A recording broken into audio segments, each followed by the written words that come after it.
ahí hemos empezado a grabar para después poner a disposición de compañeras y compañeros que no puedan en este momento conectarse, o por alguna dificultad de internet o por una cuestión de contraposición de tiempos. Bueno, ustedes han tenido entonces ahí la clase armada, han tenido como la presentación previamente, entonces me gustaría, bueno, interactuar con ustedes, qué se entendió, qué se comprendió, qué se pudo advertir de los rasgos de la pedagogía como cuestión de corporación, como cuestión de Estado, como cuestión de mercado y como cuestión de academia, que pudieron advertir, que los interpeló, las interpeló, qué reflexión pudieron generar. Antes de eso, es cierto también que hay una primer conceptualización de pedagogía, ¿no? Bueno, escucho.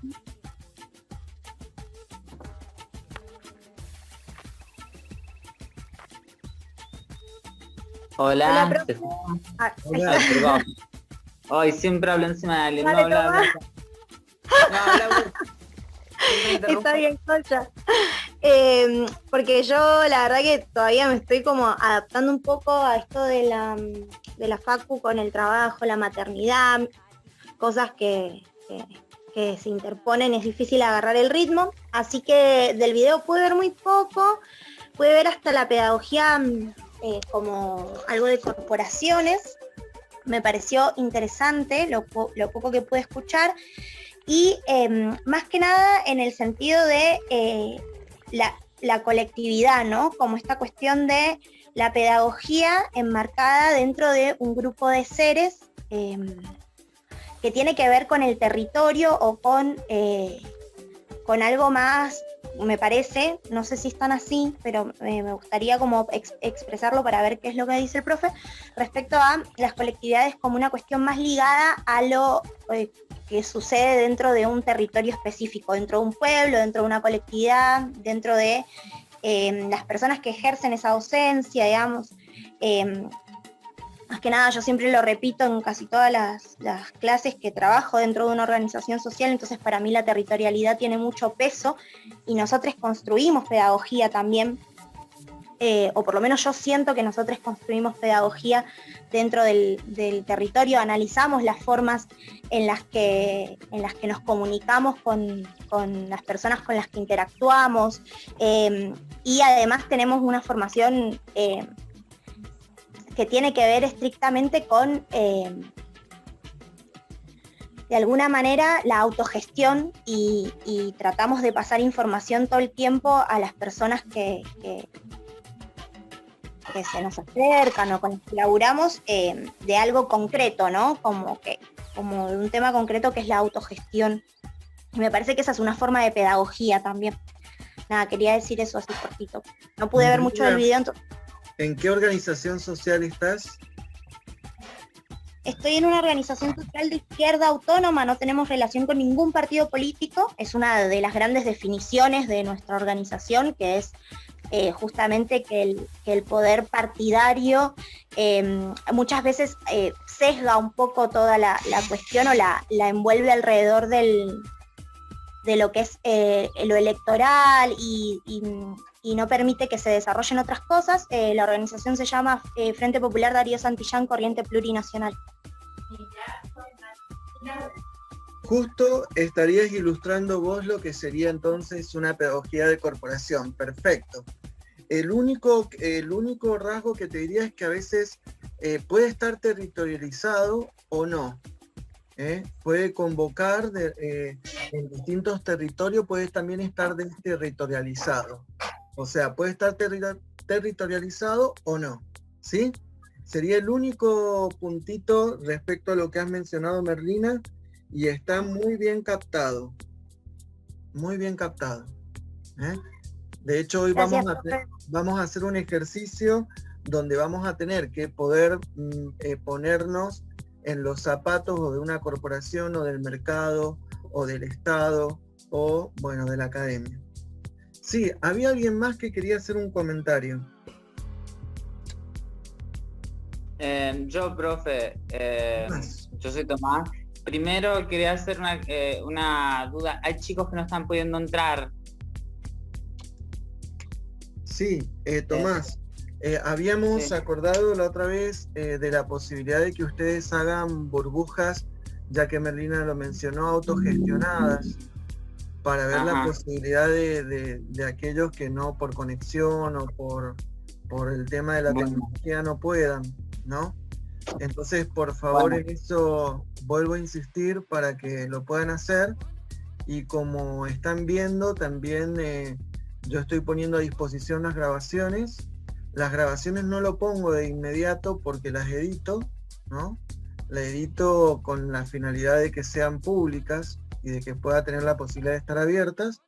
Por eso no va a estar a disposición de inmediato, sino que va a pasar un día o dos el tiempo que me demora la edición. Así con lo cual, aquellos estudiantes que no hayan podido acceder en forma remota, en forma sincrónica, que no duden en hacerme cualquier tipo de consulta mediante el WhatsApp. ¿Sí? bueno, sí, sí, sí. Bueno, entonces yo lo que quería decir era, me pareció un poco, no sé si lo entendí bien, porque realmente no sé si entiendo nada bien, pero el ejemplo de la pedagogía y la élite pedagógica, por así decirlo. Gente que habla por encima de la figura pedagógica que sería el docente. Yo no sé si me puede, por así decirlo, dar un poco de luz sobre el tema, porque no sé si lo entendí bien. Sí, ese sería la pedagogía académica. ¿Cuál es el rasgo, Tomás? Que la pedagogía académica por lo general no habla situado en la práctica, sino que hace una especulación que tiene como una distancia de la práctica, inclusive a veces de los prácticos. En ese sentido, por eso el aporte de Schwab, me vuelvo académico ahora al explicar, es muy gracioso, porque es como una huida vertical, dice, que en vez de hablar de la práctica, hablo de los que hablan, sobre los que hablan, de los que hablan de la práctica, y entonces la práctica queda muy alejada. Es más como si fuera una suerte de comentarios, de libros, de comentarios, de artículos, de los que hablan sobre, que hablar de una práctica situada. No sé si ahí, Tomás, me hice entender. Sí, muchísimas gracias. Me faltaba esto. Por eso también se le llama metateórico. Vos hasta jugá con esa frase. Metateoría en el sentido en que ya no hablo de la práctica o de la experiencia vivenciada, sino que hablo de los que hablan, sobre los que hablan, sobre los que hablan, sobre los que hablan, sobre los que hablan, sobre los que hablan, sobre los que hablan de la práctica. Con lo cual, la práctica muchas veces queda como, hablando en términos de recién de Merlina, desterritorializada. Queda tan desterritorializada que queda como si fuera más parecido a una especulación filosófica que a un trabajo con una referencia empírica. ¿Sí? Y una consulta, sí, Martín. Sí. Y esa pedagogía, ¿qué tal, Walter?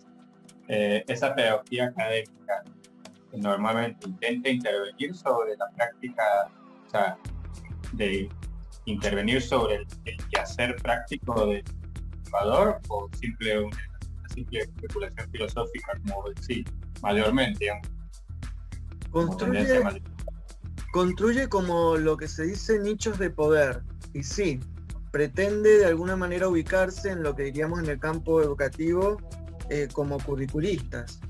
Y es muy posible que esos curriculistas nunca hayan estado en la práctica. Sin embargo, terminan ofreciendo sugerencias, recomendaciones didácticas sobre una experiencia en la que tal vez nunca han participado. Esto suele ser muy común, por ejemplo, en la educación primaria y en la educación de educación inicial también, donde muchos de los referentes que tiran pistas de sugerencias didácticas tal vez nunca han sido maestras de jardín de infante o un jardín maternal, o haber estado en la primaria o en la secundaria. Puede ocurrir que el académico tenga una distancia, con lo cual de alguna manera no tenga la experiencia práctica. Entonces sí, puede ocurrir. Y también tiene que ver, ya que también recién salieron, con algunas concepciones que tienen que ver con el capitalismo, donde se produce una diferenciación de trabajo. Y en esa diferenciación de trabajo estaría como el práctico y el teórico. Entonces, se produce como esta distancia. Sería de esperar en nuestro campo de la pedagogía, bueno, es mi campo, ¿no?, que el pedagogo y el docente coincidan, pero esto no siempre ocurre. También suelo expresar que, bueno, por ejemplo, a mí cuando me toca escribir, yo también suelo escribir en el juego, en las reglas de juego de la academia. Pero bueno, es como una regla de juego, es como una tribu, y tenés que escribir en el lenguaje de la tribu. Es como ustedes ahora que están empezando la carrera de profesorado de historia.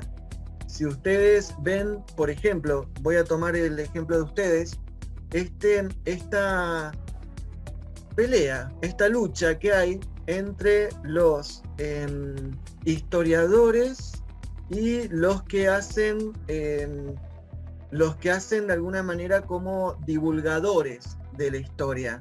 Hay como una diferencia porque el divulgador tiene como propósito que la gente del pueblo entendamos. En cambio, el historiador está jugando con las reglas de juego de la tribu de los historiadores. Entonces le está hablando a un público que es muy diferente el público al que le habla un divulgador. ¿Se entiende este punto? Pero genera como una diferencia. De hecho, algunas veces hay como una pelea a muerte, y hay como una desacreditación de aquellos que se dedican a la divulgación. Esto en el campo educativo es como un tema fuerte acá, porque lo que uno pretende es que los estudiantes se vuelvan herederos de la historia, no que jueguen con las reglas del lenguaje y los códigos de la tribu de los historiadores. Esto es muy importante tener claro, ¿no? La academia es como si fuera una tribu que tiene su propio lenguaje, sus rituales, sus reglas. Es obvio que si uno quiere formar parte de la tribu tiene que saber jugar con esas reglas, pero es muy importante poder diferenciar lo que es, de alguna manera, el lenguaje y los rituales de la academia de lo que es los intentos, diría también Durkheim, de transmitir un saber a una otra o a un otro. ¿Estamos hasta acá? No sé si Walter ahí pude responder, ¿no? Sí, perfecto, claramente. Y eso, ese despegue entre el académico y la práctica, y el pretendido rol de populista de un académico en la academia, no puede pasar también en la pedagogía como el rol del Estado, o sea, de las instituciones del Estado despegadas del rol del docente, aunque es más difícil, obviamente. Son otros medios, son otros fines. No pasa a veces también de los curriculistas de la institución despegados de la práctica. Sí, totalmente, se combina perfectamente. La única diferencia es que de alguna manera instrumenta una política, direcciona una política. O sea, el académico, el artículo que publica o el libro que publica o el video que genera, no siempre genera detrás una política. Puede generar una corriente o una tradición, pero no siempre una política. Una política en el sentido de una política estatal, ¿no? Una política que lleva adelante un programa con objetivos, con estrategias, con realizaciones, con recursos económicos que intervienen directamente en el sistema educativo. Y es cierto, y acá está bueno tu pregunta, Walter, porque hay que poder diferenciar el discurso científico del discurso político. A ver, ustedes cuando lleguen al campo educativo, puede ocurrirles que muchos ya están, les van a llegar a veces, ahora hay que planificar por capacidades, o ahora la planificación T, o ahora la planificación por objetivos, ahora la planificación por contenidos, ahora la planificación estratégica. Y puede venir un montón de cosas. Bueno, ¿hay marcos epistemológicos, científicos, hechos respecto a eso? Sí. Pero cuando eso se direcciona en una política, es una política, no es científico. Es una directiva que entra dentro del plano de las regulaciones, con lo cual se controla dos cosas, la tarea educativa y también se controla al docente. Las políticas educativas están destinadas a orientar la práctica educativa, pero también están destinadas, lo voy a decir así porque lo van a leer así, a disciplinar el cuerpo docente. ¿Está este punto?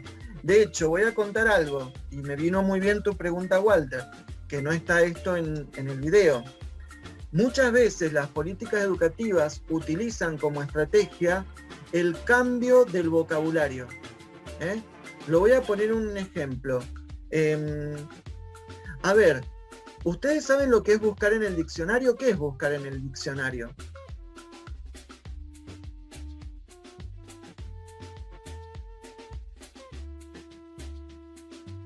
Y tomar una palabra, ver Bien, la inicial, vemos la inicial, vamos al diccionario, buscamos la definición, la transcribimos, si es que nos la están pidiendo. así es. Eso es buscar por el diccionario. ¿Y qué tal si de pronto yo, en vez de buscar por el diccionario, les digo, bueno, hoy vamos a tener una estrategia de desambiguación léxica? Lo probable es que no me entiendan. Muy probable. Ese efecto de no entenderme tiene un efecto político. El efecto político de que ustedes duden del saber que tienen. Si ustedes dudan del saber que tienen, yo puedo de alguna manera instrumentar estrategias para de alguna manera hacerlos sentir que no entienden y que yo sí entiendo y me tienen que obedecer. Esta es la diferencia tal vez de una direccionalidad política. Una de las estrategias políticas en el campo educativo es el cambio del lenguaje.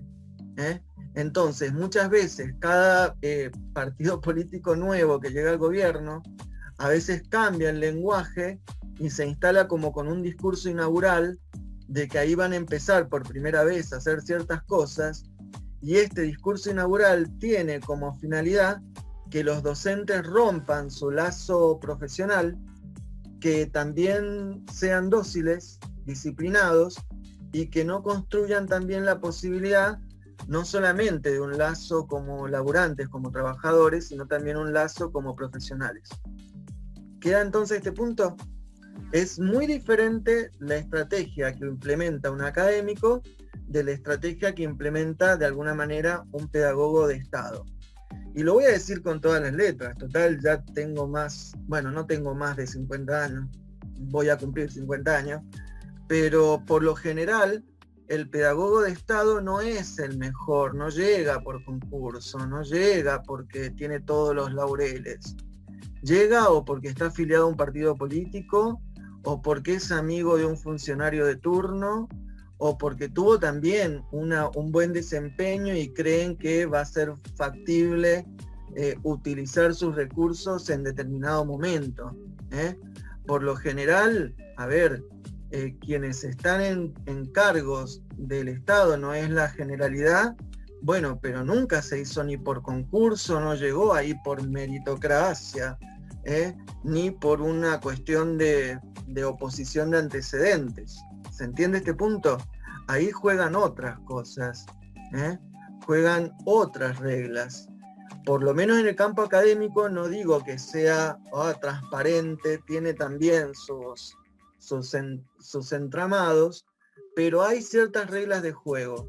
O sea, te pueden acomodar en una facultad, en un lugar, pero después, si querés crecer en el campo académico, tenés que jugar con las reglas de la comunidad académica, y que no es la endogamia de una institución, sino que es de un campo, que es mucho más amplio.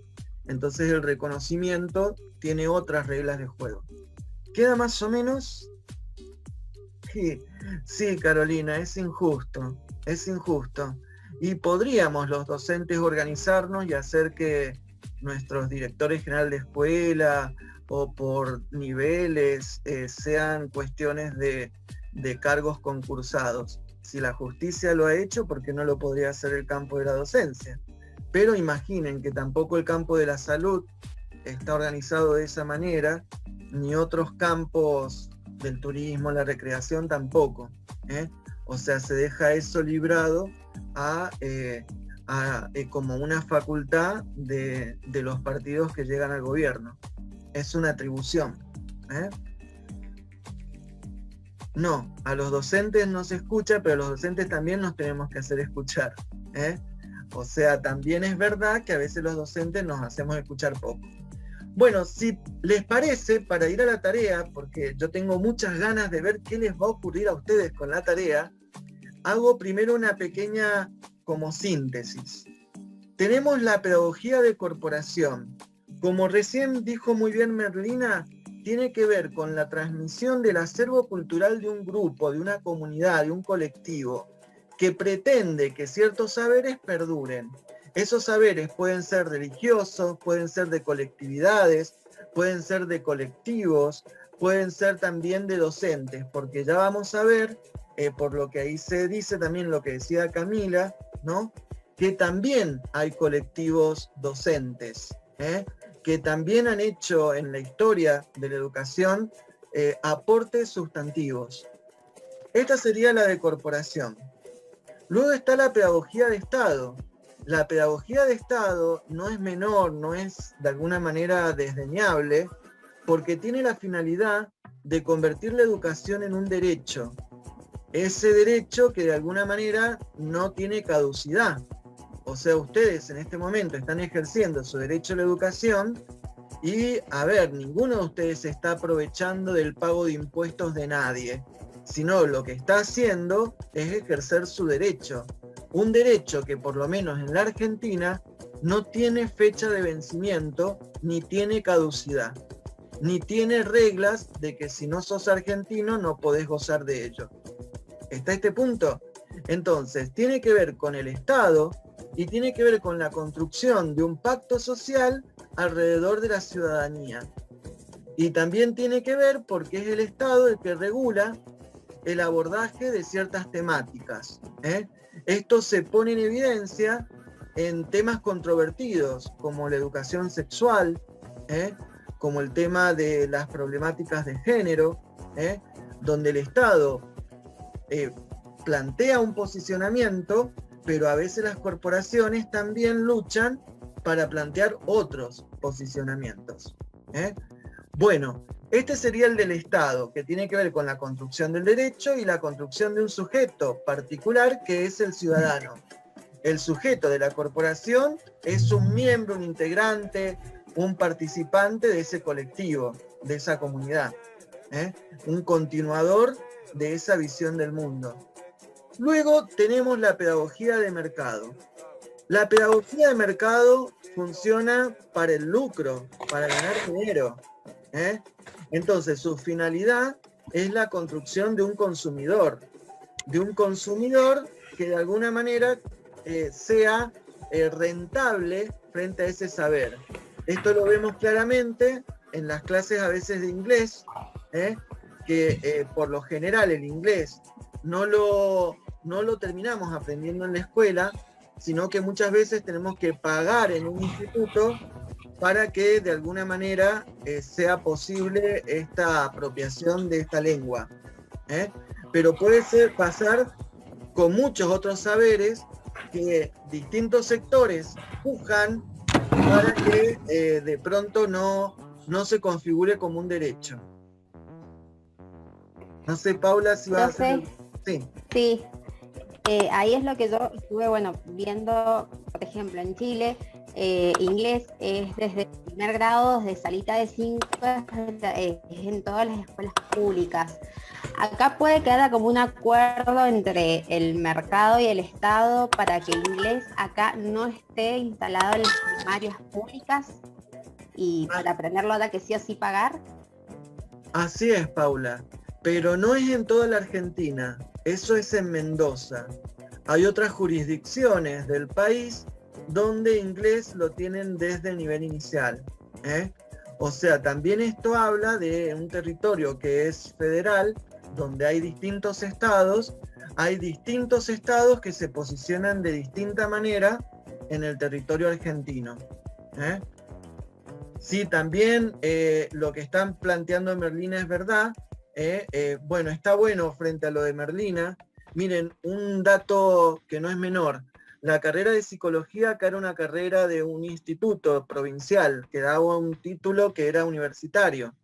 La dictadura la cerró y inmediatamente se abrió en la Universidad Concagua.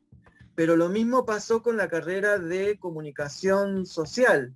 Comunicación social también existía como carrera en la década del 70 en la provincia, en un instituto como el nuestro, cerró y lo abrió la Massa, la Universidad Massa. Entonces también está bueno esto que plantea Merlina, porque a veces el Estado, y lo que plantea Paula, que el Estado y el mercado hacen como una suerte de pacto para dejar ciertos nichos del saber que los pueda usar el mercado. ¿Estamos hasta acá? También, por ejemplo, como plantea Liliana, el portugués, algunas provincias también tienen portugués como segunda lengua. De hecho, en este momento, uno de los bachilleres que es en lengua, que hay muy pocos en Mendoza, tienen portugués, inglés, francés, alemán. O sea, eso existe en Mendoza. El bachiller, creo que hay un bachiller de eso solo en San Rafael, pero esa posibilidad existe. El tema es que después el Estado ponga los recursos para que eso se concrete. Piensen también otras lenguas, como la lengua mapuche o la lengua guaraní. Hay también provincias que sostienen propuestas que son bilingües, pero en esas propuestas bilingües no están pensando en lenguas extranjeras, sino que están pensando en lenguas indígenas. Bueno, entonces esta sería la finalidad del mercado. El mercado lo que busca es armar un negocio, montar un kiosquito para lucrar con esto. Si pagás, te va bien, y si no pagás, te jodés por pobre. ¿Queda claro? Esa es la lógica, ¿eh? No hay otra lógica dentro del mercado.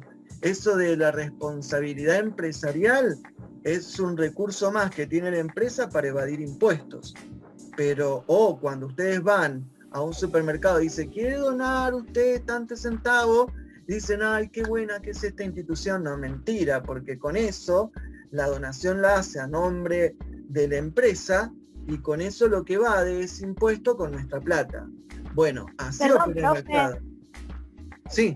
¿Puedo ahí en este tema hablar un poco de la ley que quiso imponer Thomas hace muy poquito, con esto de que se municipalizaran las escuelas?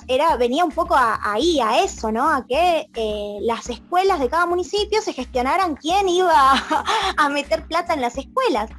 Y pasa también un poco con los bachilleratos populares, que están por gestión social, que empieza a haber esta lógica de que la educación ya no es un derecho, sino que empieza a pasar a ser un servicio, ¿no? Como una cosa ahí media tácita, que es evidentemente una línea política muy ligada a lo neoliberal, que me parece que no está de más dentro de esta lógica mercantilista.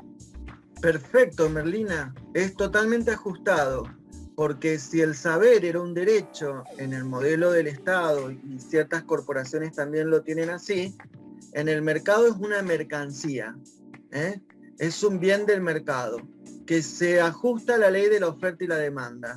Y la ley, que el proyecto de ley, no digamos ley, el proyecto de ley que se proponía estaba totalmente orientado en esa dirección, Bernita, pero sin dudas, ¿eh? O sea, ahí ni dudarlo, ¿eh? Bueno, y después tenemos la cuarta forma, que es la académica, que ya la dijimos. Bueno, ¿qué vamos a hacer ahora? Yo les voy a proponer un juego de simulación. Vamos a armar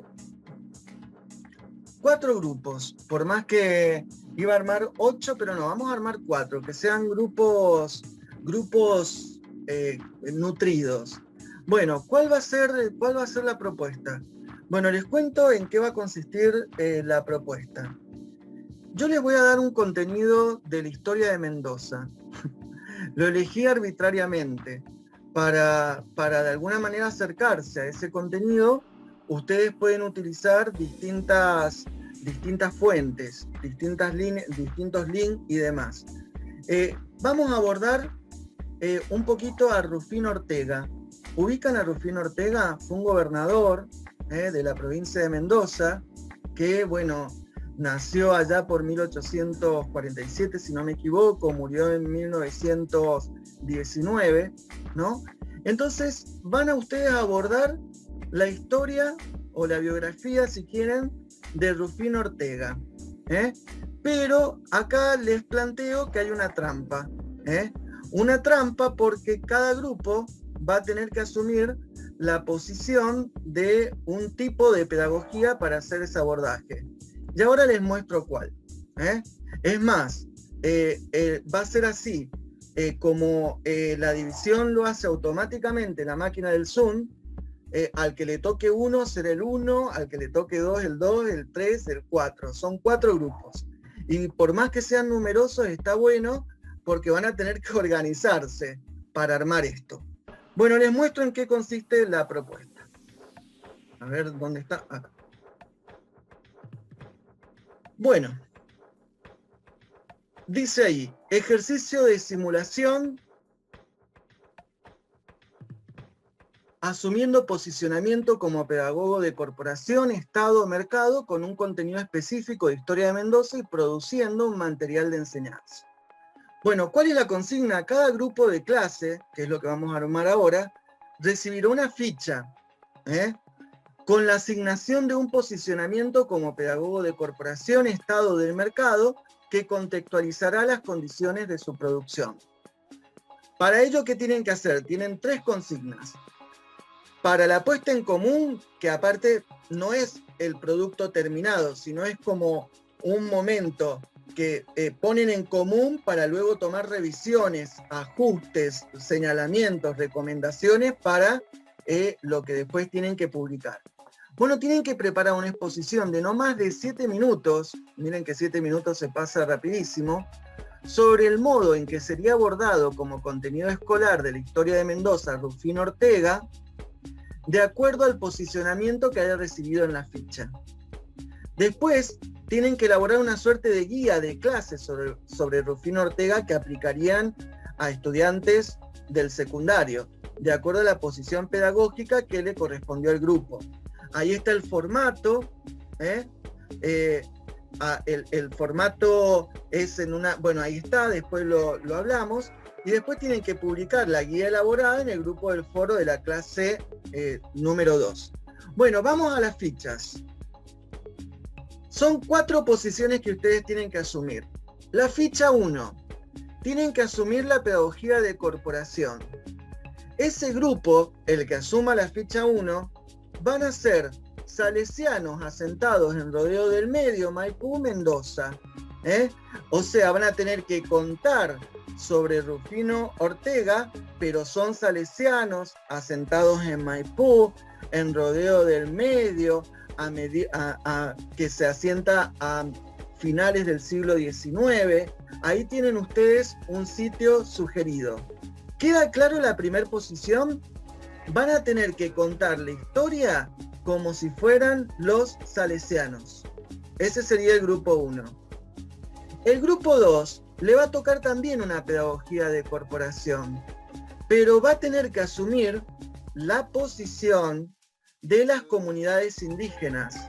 Entonces se propone narrar también sobre Rufino Ortega, pero como si fueran pertenecientes a una comunidad indígena ranquel, puelche, pigüenche, pehuenche. Y ahí ustedes tienen también 2 sitios sugeridos como para tener un panorama para construir la propuesta. Y aparte yo voy a ir visitando los grupos, cuestión de que también poder darle pistas y ayudarles a elaborar esto. A quien le toque la ficha 3 va a tener que hacerlo desde la pedagogía de Estado. Y esto, miren, planteo historia de Mendoza porque muchas veces la historia, lamentablemente, la historia tradicional, asume un discurso oficial. Un discurso oficial significa que lo cuenta desde la perspectiva del Estado y para legitimar al Estado. Entonces ahí también ustedes tienen un sitio sugerido para construir una propuesta desde la pedagogía de Estado. Recuerden que la pedagogía de Estado también tiene que ver con la construcción de la nacionalidad argentina, y la construcción también de la nacionalidad argentina tiene que ver con un territorio, una ley y una población. Es como son las 3 notas características de la construcción del Estado-Nación. Y la cuarta, van a tener que ponerse como una pedagogía de mercado. Entonces ustedes son unos historiadores consultados por un emprendimiento turístico que pretende tener viajes en Malargüe. Entonces van a abordar el tema de Rufino Ortega, pero situados en el departamento de Malargües, tratando de pensar y de ver cómo construirían ustedes una propuesta pedagógica de mercado casi pensada para turistas que vienen a interactuar y a conocer Malargüe, tratando de mostrarles las referencias que hay sobre Rufino Ortega.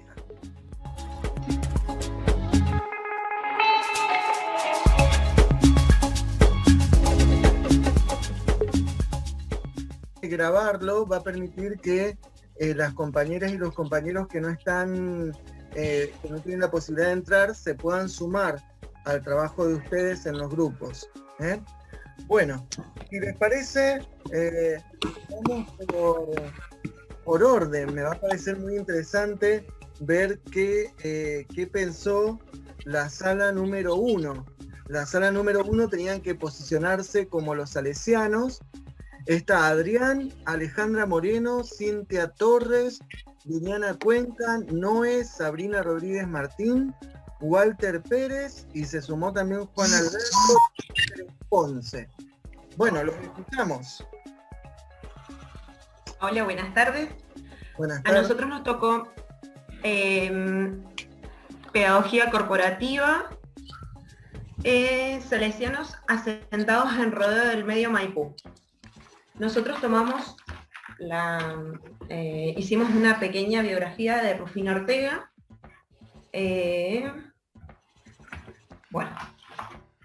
Rufino Ortega nace el 22 de agosto de 1847 y muere el 22 de noviembre de 1917.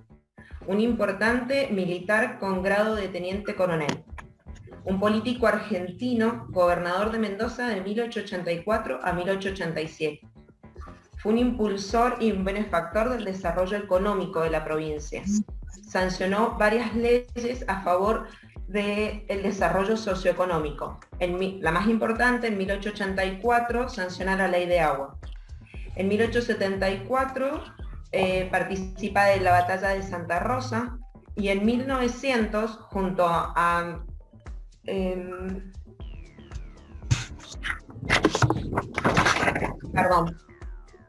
en 1900, junto a Lucila Buenanueva de Bombal, donan una vasta cantidad de tierras para el desarrollo de la misión salesiana, que era evangelizadora, en Maipú. Ellos llegaron en 1898 con esta misión, y en el 1901 fundan el Colegio de Don Bosco.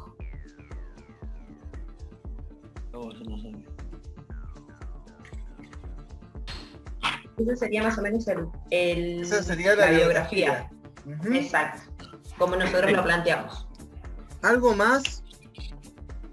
Sí, ahí Martín, lo que nosotros, desde la visión de los salesianos, que vienen a fines del siglo XIX, principios del XX, y desarrollan la viticultura, la industria madre de Mendoza. Nuestra visión es una visión favorable, digamos, a la figura de Rufino Ortega, como un gobernador que a través de la ley de agua, el desarrollo de la industria de la viticultura y al desarrollo de la misión salesiana en Mendoza, donando las tierras en el rodeo del medio. Entonces, como que para nosotros, para los salesianos, la visión de Rufino Ortega es una visión positiva, un gobernador que favorece el desarrollo económico. O sea, Muy bien. No es nuestra visión, la visión negativa o la visión del general que participó de la campaña del desierto. Esa parte de la historia de Rufino Ortega es la que nosotros haríamos énfasis. Exacto.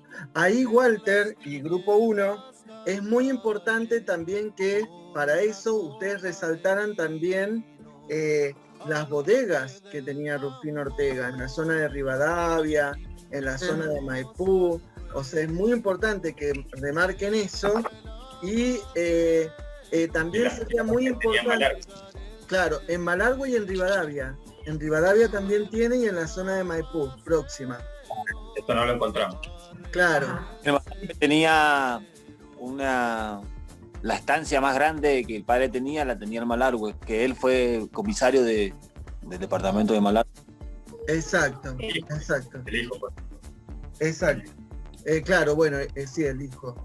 Ahí, una cosa, y también, por ejemplo, si van a ser los salesianos, después búsquenlo en su folleto, tiene que aparecer en su guía, porque él donó el órgano que tiene la iglesia. El padre.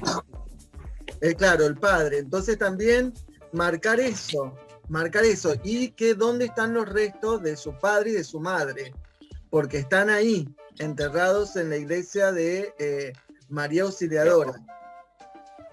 De hecho, ese es uno de los sitios digamos, como emblemáticos también de ¿cómo se dice? De sitios históricos, ¿sí? Bueno, es más, en su escrito podrían poner de alguna manera una foto de la obra de Don Bosco y demás, exaltar eso. Perfecto, lo hicieron muy bien, porque de esa manera están como mostrando, como contando la historia desde la perspectiva de esa comunidad religiosa, asumiendo la favorecidos. Exacto, haciendo como una exaltación de la figura de Rufino Ortega y de sus padres. Es un sitio pertenece histórico. a una tercera generación. ¿Cómo? Que pertenece a una tercera generación. Es la segunda, gente, porque es el de 1847 a 1917. Claro, la tercera generación fue el que gobernó en principios de 1900. Claro, exacto. Fue el hijo que, bueno, que tiene después otra historia. Pero este sería la segunda generación. ¿Sí? Perfecto. Bueno, tal vez ubicar también en la genealogía familiar estaría bueno frente a esto. Bueno, ya vamos a tener otra perspectiva, que es la perspectiva del grupo 3, que nos va a dar otro panorama tal vez de esta historia más política y más los hijos de gobernadores y demás. ¿Estamos hasta acá? Perfecto. ¿Queda claro lo que tiene que hacer el grupo 1 para presentar en el foro? Se advierte entonces, ya vamos a hacer la reflexión al final, se advierte cómo es asumir la perspectiva de ese colectivo, en este caso, de esta corporación. Bueno, pasamos a la sala número 2, que vamos a tener una perspectiva muy diferente. Lo lamento por la anterior, pero me parece que está bueno también jugar con esto, porque a veces uno no advierte todas las posibilidades que hay de relatar varias historias, ¿no? Bueno, pasamos a la sala 2. En la sala 2 están Facundo, Ivana Zúñiga, Merlina, Paula, Paula Peña, Paula, Susana Lara, Tomás Pasco, Carla Auger, o Auger, no sé cómo será, y Facundo. Bueno, Facundo ya estaba. Sí, escúcholos. Hola, hola, es lo único que puedo decir. Bueno, en nuestra pedagogía más corporativa, en lo que nos fijamos es, uno, saber quién era este hombre y ponerlo de una manera más lineal, porque no hubo una linealidad en el grupo, sino que fue una lluvia de ideas que fue llegando, y para sacar una apuesta en común, hablo yo y después habla Merlina. Bueno, arranco. Rufino Ortega fue un militar y político argentino con grado de teniente general del comando de la División 4, expedicionaria lo de la campaña del desierto. En definición es eso. Queríamos ver también cómo darle una postura más pedagógica y no una crítica contemporánea a este hombre, y lo que salió en la terminología fue que entender que Rufino Ortega fue una persona que fue avalada en todos sus actos básicamente sanguinarios hacia con nuestra comunidad, como lo enseñamos nosotros, desde la trata y los pedidos por encargo de las familias de élite de personas, y de cómo fuimos desarrollando nuestra postura con respecto a este hombre, que por ejemplo en lo personal yo no tenía ni idea de quién era, y ver que justamente era tan centralizado en la historia, sobre todo de los pueblos originarios, me impactó mucho. A muchos de los compañeros también nos pasó de enterarnos de cosas como la canción que está en el texto otorgado, que nos pareció espantosa, y ver cómo toda una sociedad avalaba estos hechos de manera cotidiana y normal. Tomás, acordate que no todos somos de tu colectivo. O sea, todos los demás que estamos acá no pertenecemos a tu corporación. Entonces nos tenés que contar. Esto también tiene que ver porque vos estás dando por sentado de que todos sabemos de qué estás hablando. No entiendo. ¿Qué nos querés contar? Contanos. Ay, perdón, pido mil disculpas. Pasa que se me hizo un matete. Bueno, Rufino Ortega para nuestra corporación y como lo enseñamos nosotros, es una figura medio complicada de tratar para nuestra comunidad, ya que nos ha avanzado de múltiples maneras, entonces sobre todo por dicha campaña del desierto dirigida por Julio Argentino Roca.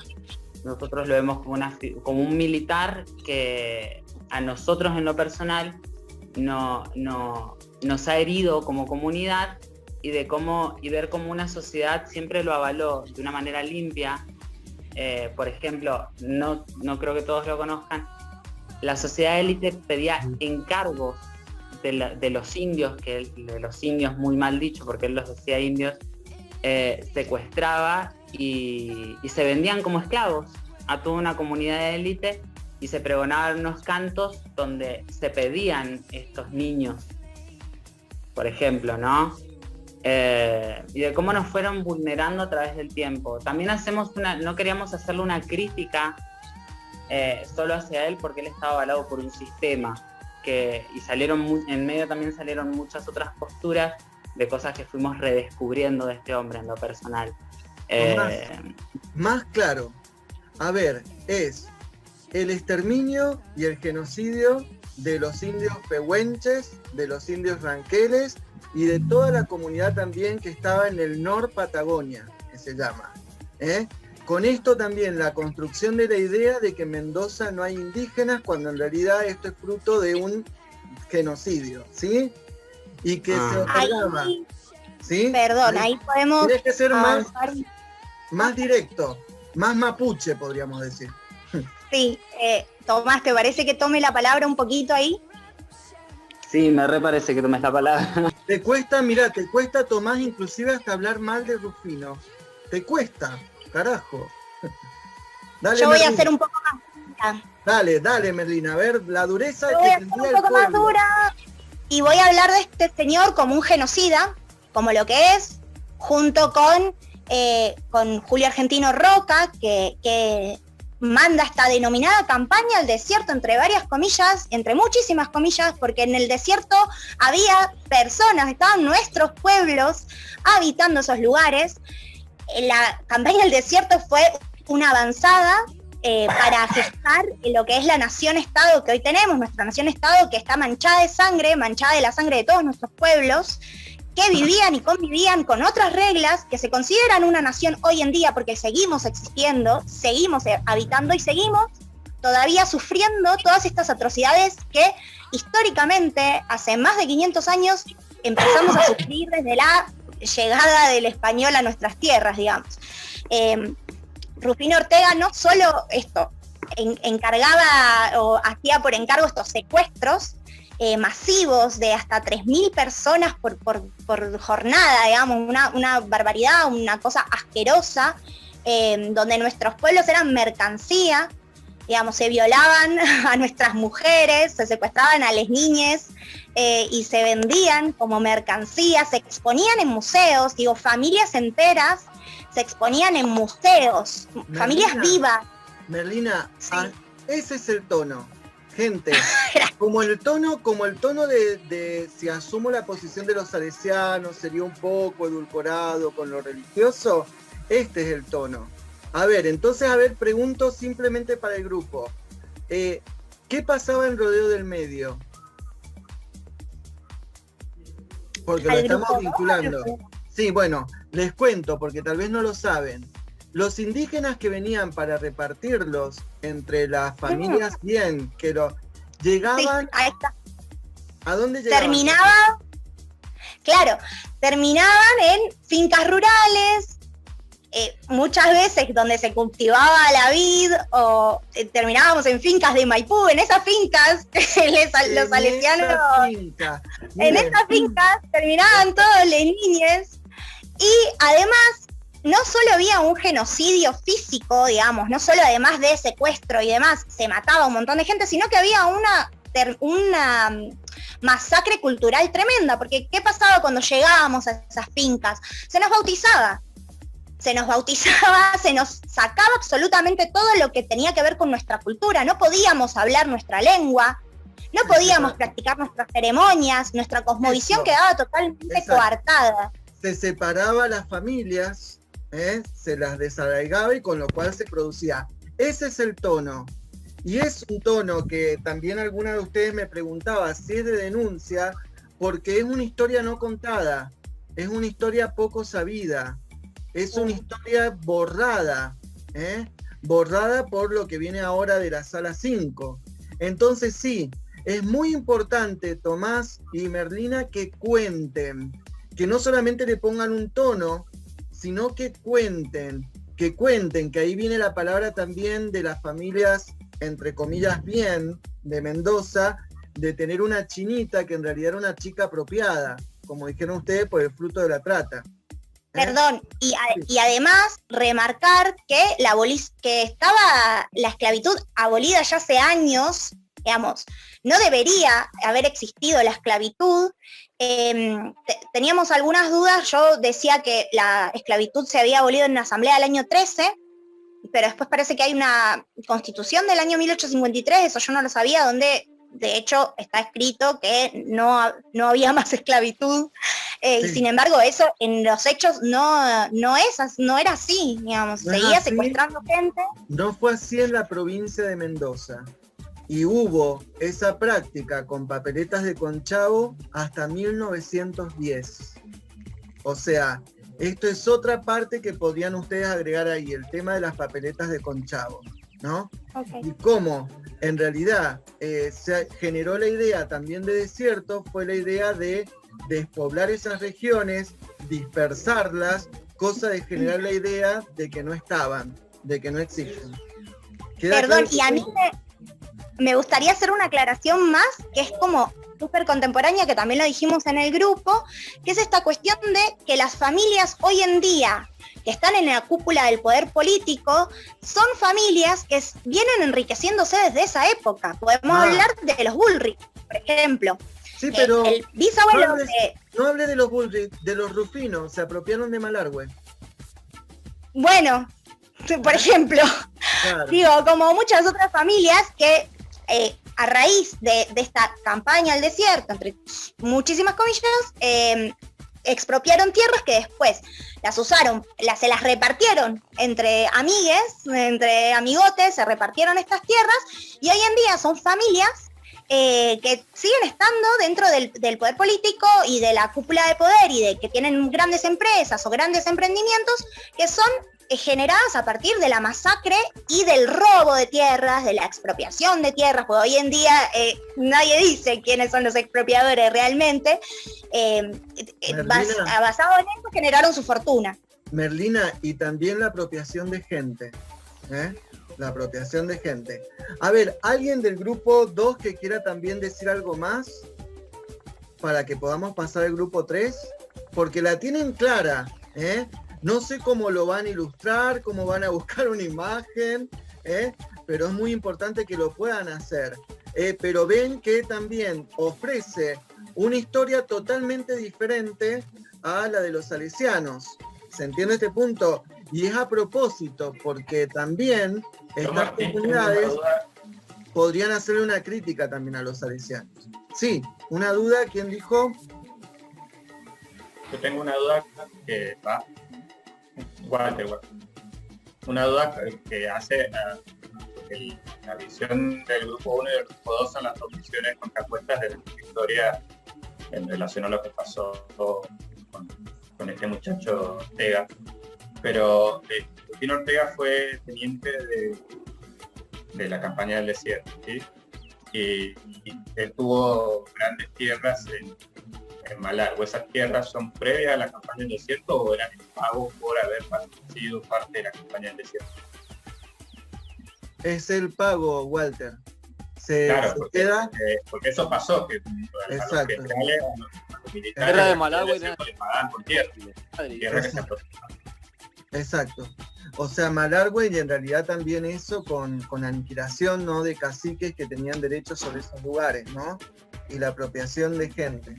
Bueno, como verán, el grupo 2 está bueno porque nos muestra también que desde una pedagogía de corporación uno también podría hacernos escuchar otra versión de la historia, porque esto no niega que lo que nos contaron el grupo que hizo de los salesianos no tengan razón, está bien, pero muestra también que hay la posibilidad de la construcción de otro relato, O sea, esto también para ver cómo una perspectiva pedagógica también de alguna manera entraña un posicionamiento respecto al saber.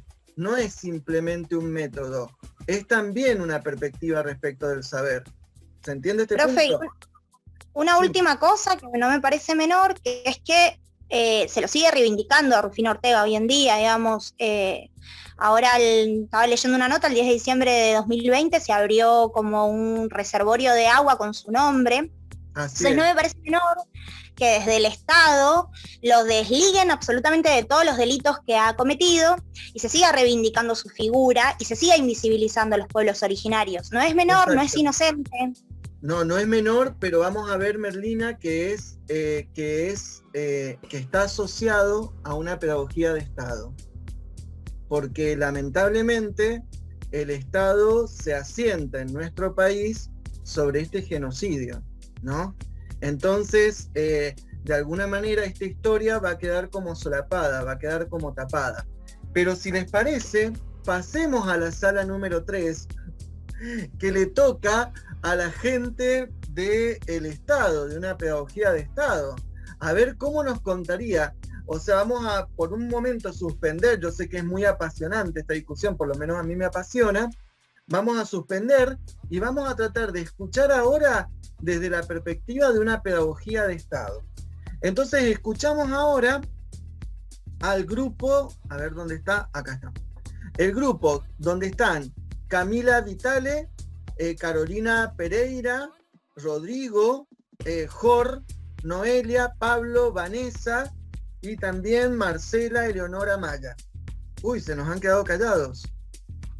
No quiere hablar el Estado, no quiere hablar el Estado. No quiere dar la cara al Estado. Bueno, nosotros hicimos lo mismo, o sea, pusimos una breve biografía de Rufino Ortega y lo comparamos con el gobierno de Encinas. 847, era hijo del militar Rufino Ortega y de Teresa Molina, que es hija de un ex gobernador de Mendoza, el gobernador Pedro Molina.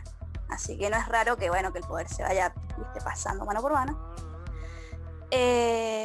Fue un militar, fue teniente general del comando de la 4ª División en la expedición del desierto. Fue gobernador de Mendoza entre los años 1884 y 1887. Camila, Y bueno, porque él estuvo en el fuerte argentino, ¿no es cierto? Sí, perdón Camila que te interrumpí. O sea, No, vamos viendo una avanzada, ¿no? Una avanzada también del Estado y ligado a la campaña del desierto, por eso miren, fuerte argentino. Qué interesante como nombre. Tenía el Dale, micrófono escucha. apagado. Camila, micrófono apagado. Yo tenía el micrófono apagado. Sí, yo sabía que el fuerte era en el Malargüe porque supuestamente él fue comisario de ahí. Profe, Rodrigo iba a comentarnos todo. Lo que pasa es que sin querer se le había apagado el micrófono. Adelante. No sé por qué se apagó. En realidad se me trabó el celular. Bueno, ahora largado, te escuchamos, Rodrigo, dale. Usted nos propuso algo del funeral. O sea, nosotros lo tomamos por ahí en realidad primero. Empezamos a leer por ahí. Más de la biografía. De lo pedagógico que tiene que ver las similitudes que tienen los dos funerales. ¿Cierto? La Encina era un nido popular, donde al funeral de él asistieron la muchedumbre, como se decía en ese tiempo. Con los radicales, ¿no es cierto? Claro, pero más que nada sobre la sociedad en sí, o sea, la gente más humilde, de excusas... no me sale la palabra. Sí, popular. Sí, los populares. ¿Qué había pasado, Rodrigo, políticamente? ¿Con Lencinas o con Rufino Ortega? Con Lencinas, ¿no? Y con Lencinas había pasado todo el movimiento que él hizo de cuando fue gobernador y... Te pregunto así, mira, Rodrigo, y al grupo, ¿no? ¿Quién lo votó a Lencinas? el pueblo. El pueblo. El gobierno Entonces, central sería la oligarquía, o sea, la gente que tenía plata. sí, lo que no entendí muy bien es que si había mucho unitarismo o ya se corría, como se dice, lo federal. Creo que era más del unitarismo. Por eso Muy bien, unitario. no había ni voz ni voto en la provincia. Recuerden que los federales, antes del genocidio indígena, nuestro país termina y exilia a todos los federales.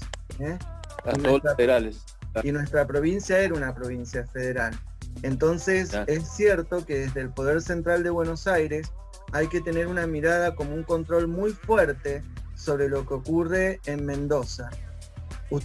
Hago un paréntesis, Rodrigo, perdón que interrumpo el grupo. Ustedes habrán escuchado, más allá de la posición política que cada uno tenga, yo no comulgo para nada, pero habrán escuchado esto últimamente de los intentos de separación de Mendoza, ¿no? Como Estado. Exacto, como Estado, ¿no? Como una suerte de independencia. Y uno dice, ay, pero qué locura.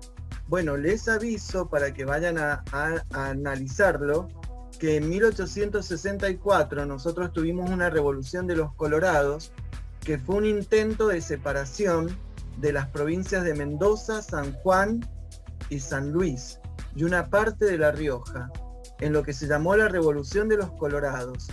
En esa revolución estuvo Rufino Ortega. No, estuvo los opositores, eran los federales. Eran los federales que se levantaron, por muy poco tiempo duró, porque después vinieron desde el Poder Nacional y nos sometieron, porque les aviso, toda nuestra región, y esto no está contado, se opuso a la guerra contra el Paraguay. Y hubieron pobladas de oposición. O sea, cuando hablan de la guerra del Paraguay, se olvidan que todo nuestro territorio se opuso. Y hubo lo que se llamó la Revolución de los Colorados, que los dejo que ustedes después lo investiguen. Porque antes del genocidio indígena hubo un partido político que se proscribió. Por eso será también que cada tanto parece que viene como una idea en nuestro país de que hay que proscribir a un partido político. Parece que eso es parte de la demencia que tenemos del pasado, porque en nuestra historia proscribimos a un partido político, que fueron los federales. ¿Se entiende este punto? Entonces, también con Rufino Ortega está jugándose esto. De hecho, su antecesor, que es Pedro Molina, tuvo un hijo que se llamó Luis Molina, el hijo, no de Pedro, el hijo de Pedro, Luis, o sea, tío de ellos, que tuvo un conflicto con el cacique de Guanacache, que se llamaba, se me va a ir, Santos Guayama, porque se quiso apropiar de la tierra de la Valle. Entonces, esto tampoco está contado por la historia, pero es parte también de la construcción del Estado mendocino. ¿Se entiende este punto? Entonces, por ahí podría ir también la lectura, la línea de análisis que propone este grupo, que está muy buena esta comparación entre Lencinas y Rufino Ortega como una suerte de contraste. Perdón, me copé. Rodrigo, adelante. Rodrigo y el resto del grupo, Pablo. También lo habíamos planteado de otra forma porque era historiográficamente, bien, entonces nuestro planteo era, empezaba por José Néstor Lencinas Videla, nació el viernes 26 de febrero de 1859 en San Carlos, Mendoza, Argentina, abogado, apodado El Gaucho por sus comprovincianos. Bien. En 1891 fundó la Unión Cívica Radical de Mendoza y participó y dirigió las revoluciones radicales de 1893 a 1905. En esta última encabezó exitosamente la insurrección de Mendoza, que era lo que estamos hablando. A lo que voy, el tono nuestro va a ser siempre contar historiográficamente, ¿bien? No tenemos como los otros dos grupos, oposición, ¿bien? Uno lo contaban de una forma, el otro lo contaba como el otro. Yo creo que ahí estaba el trabajo. Pablo, también los otros son historiográficos. Lo que pasa es que tienen un punto de vista historiográfico diferente. Mientras que la perspectiva de ustedes tiene una perspectiva de historiografía política, por ejemplo, los otros puede ser una historiografía más ligada al tema de las corporaciones religiosas, y el otro podría ser una perspectiva más de tipo antropológica. ¿Se entiende este punto? Perfecto. O social, o una perspectiva social. Pero ambas, todas, son perspectivas historiográficas. Bien, tenemos hasta una anécdota, bien, de Lencinas escapando en una locomotora expropiada al ferrocarril trasandino, que nos pareció bastante buena, bien, que en esa misma formación, o sea, robaron una locomotora y escaparon a Chile, y en esa misma formación viajaban los principales dirigentes revolucionarios radicales que debieron asilarse varios meses en el vecino país. Nos pareció una nota de color dentro del lencinismo. Después, el lencinismo muchas veces se representaba en algunas cosas con una alpargata, puede ser, ya que el lencinismo estaba llevado a la población más pobre, ¿bien? ¿Puedo decir algo? Sí, Vanessa, sí, adelante. O sea que el simbolismo, el símbolo que usaba el lencinismo era la alpargata, porque era el calzado popular de las clases sociales más bajas. Así es. De hecho, casi se constituyó como un partido casi policial, lencinismo, ¿no? Y también llevó adelante un programa de transformaciones sociales, vinculado a los sectores más bajos. Impresionante. Vinculado también Rodrigo. Religioso también. ¿Por qué religioso? Rodrigo. Por las ceremonias que hacían. Sí, sí, sí. Pensemos que la separación Estado-Iglesia es siempre un proceso lento, lento y lento dentro de la historia, ¿no? Lento. Y otra cosa, profe, es que expresó una corriente política contraria a los conservadores, que eran conocidos como los gansos en esa época. Bien, es más, los radicales en Mendoza, ¿cómo se les llamaba? Los pericotes, es un término como muy nuestro. Gansos, los radicales. Pericotes. ¿Eh? Siempre hemos tenido radical. ¿Cómo? Siempre con los gobiernos radicales, los mendocinos. Apartados del resto del país. Bueno, y se enfrentaron también a Hipólito Yrigoyen. Exacto. Los que llegó a alinearse con el sector conservador. Y ahí se separaría la Unión Cívica Radical. Exacto. De hecho, ahí hubo también hasta una intervención, ¿no? Una intervención del Estado Nacional. Sí. Bueno, muy Mendoza bien. y San Juan. Exacto. Gente, ahí estarían asumiendo una perspectiva desde una pedagogía de Estado. Porque lo que intenta legitimar, está bueno también lo que mencionó por ahí Merlina, que todos los planteos son políticos, es verdad, pero esta perspectiva política lo que trata es de legitimar, afianzar, asegurar la política del Estado, como que la historia se tiene que contar desde los gobernadores, las políticas, como que la única historia posible para contar sea la historia de los gobernadores, de los presidentes, de la relación entre gobiernos y presidencias y políticas y tal vez las pujas políticas partidarias en torno a esto. ¿Se entiende la diferencia del anterior? O sea, es hacer énfasis en la historia de las instituciones, porque instituciones del Estado. Así es, Walter, las instituciones del Estado. Por lo general, cuando ustedes vayan a ser profesores, lamentablemente suelen hacer una historia desde una pedagogía de Estado. Por lo general, no se cuenta una historia social o una historia de alguna manera también ligado a los colectivos. ¿Estamos a este punto? También está bueno esto poder advertirlo, para entender también estas diferencias. Bueno, muy bien, están re bien orientados, yo me imagino que va a quedar pero espectacular lo de la sala 3. Bueno, vamos a escuchar ahora a la sala 4. La sala 4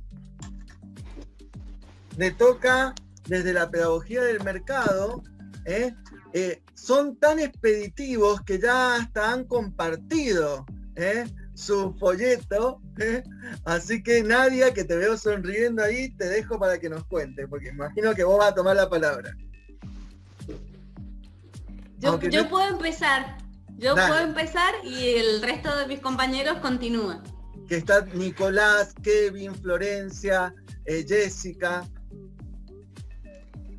Bien, lo que hicimos, nosotros ya directamente nos centramos en armar el trabajo y no sé si lo puedo sí, lo podés proyectar, lo podés compartir.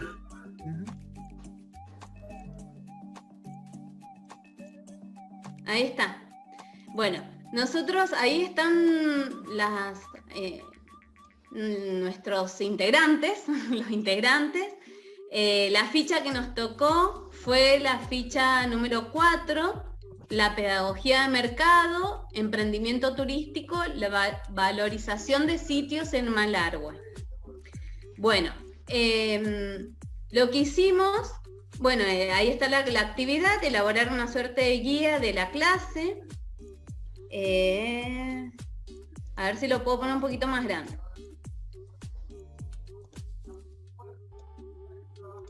Y ahí está. Perfecto. La actividad, elegimos una imagen que en realidad se puede llegar a cambiar, pero tiene que ver con entender al departamento de Malargüe dentro de una historia mendocina a través de la historia de Rufino Ortega, y marcar un poco las características generales del departamento. Está dirigido a estudiantes de secundaria, es una guía de clase sobre Rufino Ortega, destinado a estudiantes del secundario, de acuerdo a la posición pedagógica, que es la pedagogía del mercado. Empezamos con una serie de actividades o cómo organizaríamos esa clase. Bueno, primero dar una breve biografía de Rufino Ortega. Se supone que la clase está pensada para grupos de secundaria, pero la idea es dar la historia de Mendoza y la biografía de Rufino Ortega y cómo se relaciona Rufino Ortega con el departamento de Malargüe. Luego, la creación del departamento, dar una reseña de la creación del departamento y un poco de dónde viene la palabra Malargüe, que si alguno de mis compañeros después lo quiere exponer y leer, yo voy a marcar los puntos de esta guía y si tenemos un tiempito leemos un poco más. Después entender dentro de la misma clase cómo se valoriza Malargüe como un emprendimiento turístico. Entonces, bueno, nombramos todos los principales atractivos que tiene Malargüe y para finalizar la clase, ver 2 videos sobre los atractivos turísticos y una actividad que, como está pensado para grupos de secundaria, pensábamos que podríamos separarse, que los chicos se separen en grupos y que cada grupo elija un lugar turístico y diseñe un spot publicitario. Bueno, eso es lo que... Si alguno más quiere comentar algo. O si el profesor quiere acotar alguna pregunta, algo. Está buenísimo. También hacemos... Está buenísimo, tal vez un comentario porque por lo general el mercado, ¿qué se vende más? ¿El discurso oficial o el discurso de la historia social? El discurso oficial, el que va a marcar el Estado. Exacto, entonces ustedes han hecho como un resumen, es sumamente sintético, por más que lo pueden haber sacado de ahí de alguna fuente, que está buenísimo, porque sintetiza de una forma tan sintética, sintetizada al extremo, que de pronto también simplifica la historia, como cuando ustedes hacen una excursión con un guía turístico que les hace como una caricatura, como una versión, una narración fabulada sobre el lugar, que tiene el propósito simplemente, primero, no puede ser muy extenso, porque si es muy extenso nadie lo va a leer. Tiene que ser acotadito, algo que se pueda recordar y que vayas a visitar. En ese sentido, el trabajo del grupo está muy bien. Le preguntaba recién a Nadia, y le pregunto al grupo, bueno, ¿y cuál sería el costo? También podría ahí estar el presupuesto, el costo y demás. ¿El costo qué sería? ¿El costo como guía turístico? ¿Cuánto cobraría un guía turístico? Exacto. ¿O cuánto sale visitar Malargüe? Por ejemplo, exacto, por ejemplo, costos también de hoteles y demás, cómo entrar, cómo adquirir inclusive por internet la entrada para ir a la bodega al Orteguita de Estancia y también al lugar donde estaban los molinos. Bien, entonces, se me ocurre que eso podría ser como una actividad para los chicos, como posicionarse como guía turístico y armarles todo ese circuito. Exacto. Y armar como paquetes turísticos. Exacto. Eso podría ser agregarle como una tarea más. Ustedes se ríen, pero ha ocurrido y sigue ocurriendo que también ustedes como profesores de historia también pueden pensar cómo pueden poner en valor sitios históricos de ciertos lugares. Y de hecho hay egresados de nuestro propio instituto y que son profesores también, que generaron circuitos. Un circuito como emblemático fue en el cementerio de la ciudad, un egresado del instituto que es Ariel Sevilla, que empezó con esto y generó los circuitos en el cementerio de la ciudad que se volvieron turísticos. También ustedes saben que en este momento también hay circuitos turísticos en lugares históricos de la ciudad de Mendoza. También han visto cómo a veces se marca el territorio, por ejemplo, de Godoy Cruz. Uno puede ver placas en lugares que fueron de la memoria por desaparecidos, pero también puede ver cartelería puesta, por ejemplo, en la casa donde estuvo este literato, hoy se me va a ir el nombre ahora. Sábato, No, Sábato no. Estoy hablando de cualquier cosa. Cortázar, ¿cómo se me va a escapar? Cortázar, Entonces también ustedes pueden pensarse, no solamente escolarizados, sino también pensar una función social, más allá también del mercado. El mercado es una alternativa, pero también pueden construir estas otras alternativas donde está bueno ponerse a revisar también, bueno, ¿cómo puedo volver esto casi como un emprendimiento? Yo no estoy muy a favor de eso, pero está bueno tenerlo en claro. Y lo que pasa es que una cosa es la patrimonial de ciertos lugares, el turismo, como puede ser las rutas sanmartinianas, o lugares como las minas de los Paramillos, etcétera. Y otra cosa es eso visto como política de Estado, una valorización del patrimonio cultural para el turismo. Y otra cosa es eso mismo visto desde la óptica del mercado, o sea, como yo lo puedo hacer. Y normalmente eso no suele ser muy rentable para el mercado en general, pero el mercado hizo otros aspectos de la topografía mendocina, no de la cultura.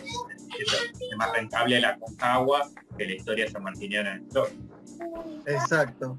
O la historia, Walter, de los pueblos indígenas locales, ¿no? Que está totalmente como borrado, ¿no? Es cierto, pero está bueno esto sí, porque... el camino del Inca. Exacto. Bueno, vamos entonces a hacer un alto. Muy bien, los 4 grupos. A ver, mi pregunta es esta. ¿Queda claro cuál sería la diferencia entre una pedagogía de corporación, de una pedagogía de Estado, de una pedagogía de mercado y la académica? Sí. ¿Sí? Está bueno esto de ponerlo en una situación con un contenido, porque ahí como que cobra espesor, como que uno se da cuenta, se está hablando de esto.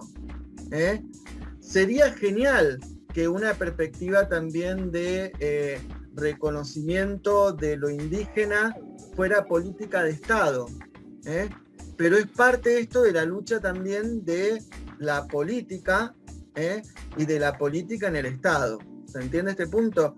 Esto también es parte de nuestras luchas también como docentes, porque también uno y ustedes, tal vez esta es la moraleja, siempre van a tener la posibilidad de elegir qué enseñar y cómo hacerlo.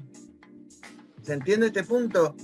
Y tal vez este ejercicio fue para que ustedes vean todas las perspectivas desde las cuales se puede enseñar algo. O sea, que no hay una sola construcción de la memoria histórica, sino hay tantas posibilidades desde las posiciones que uno puede asumir para contarlo. Después, cuál posición uno asume para contarlo es parte de las decisiones personales. ¿Se entiende este punto? Lo cierto es que por lo general, cuando uno es docente, no sé por qué, termina adoptando como el discurso oficial de una pedagogía de Estado, pero de un Estado que también hay que ponerlo en debate. ¿De qué Estado? ¿De qué grupo social del Estado? Porque en definitiva es verdad que el Estado también somos todos. Sin embargo, hay ciertos grupos que han encontrado la manera de legitimar su discurso como el discurso oficial del Estado. ¿Estamos hasta acá? Bueno, ¿queda claro este punto? Bueno, bienvenidos a todas las posibilidades pedagógicas. Ahora esto es como un aviso, esto está grabado, lo vamos a poner a disposición de todos los grupos, las compañeras, los compañeros que no hayan podido estar, que me avisen, así también les voy asignando un grupo y ustedes ahí terminen de hacer ese escrito para el foro. La clase que viene, esto es como propaganda, que es la clase 3, ¿qué vamos a analizar? Vamos a pensar las tradiciones pedagógicas argentinas. Y cuando presentemos cada tradición pedagógica vamos a decir, mira, esto es una pedagogía de Estado, esta es una pedagogía de corporación, esta es una pedagogía de mercado. O sea, de pronto, hoy Merlina nos anticipó del neoliberalismo. El neoliberalismo es una propuesta pedagógica. Es una propuesta pedagógica que combina mercado y Estado, porque también está la posibilidad de hacer como apareamientos, como hacer conjunciones. También cuando un grupo logra que su visión del mundo sea asumida por el Estado, por ejemplo. ¿Estamos hasta acá?